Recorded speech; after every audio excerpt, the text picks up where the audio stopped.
ரத்த உறவுகள் சப்ஜெக்ட் எல்லாம் ஒப்பிடாதீங்க. இந்த புள்ளி அந்த புள்ளியோட ஒப்பிடுறது, அந்த புள்ளி எதை எடுத்தாலும் பார்த்து ஹிபுல் பண்ணிட்டான் அப்படின்றது, அவன் துவா பாடமாக்கிட்டான்றது. இது ரெண்டு தான் அடையாளம் எனக்கு நிறைய குடும்பத்துல. ஹிபுல் பண்ணிட்டான் துவா பண்ணிட்டான், ஹிபுல் பண்ணிட்டா துவா பண்ணிட்டான். 16 வயசுல அவன் ஹிபுலுக்கும் துவாவுக்கும் சம்பந்தமே இல்லை. விளங்கிட்டா? அல்லாஹ்வும் பிஸ்மிகா அமூத்து வகை அதை மட்டும் தான் தெரியும். மத்த டைம்னா துவா சின்னத்துல எல்லாம் அழகு, எல்லாத்தையும் பாடமாக்குவான். வீடியோ எடுத்து போடுறது, யூடியூப் நடத்துறது பாடமாக்கி கொடுங்க. ஆனா அதை பெருமை காட்டாது.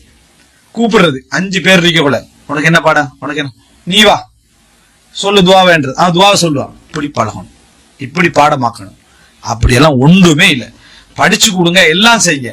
ஆனால் ஒப்பிடாதீர்கள், ஒப்பிடவே கூடாது. எந்த வகையில ஒப்பிடக்கூடாது, எந்த வகையில ஒப்பிட. சிலர் உட்கார்ந்து பேச, இவன் எதிர்காலத்துல இப்படித்தான் வருவான், இவன் எதிர்காலத்துல இப்படித்தான் வரும், இவன் கதை அதோ கதை, இவர் எழுதுற கதிர் சரியா, இவன் கதை அதோ கதை அப்படின்னு சொல்லி இதெல்லாம் அந்த பிள்ளைகள் மனசுல தாங்கி விடுறது. எத்தனை பிள்ளைகள் சொல்றதை கேள்வி, என்னையெல்லாம் என்னோட குடும்பத்துல கணக்கே எடுக்கிறது இல்லை, நான் எல்லாம் முன்னேறுவானே நினைக்கல, எந்த ஹெல்ப்பும் பண்ணல. என்ன காரணம்? ஒப்பிட்டு வளர்த்தது, தட்டி வளர்த்தது.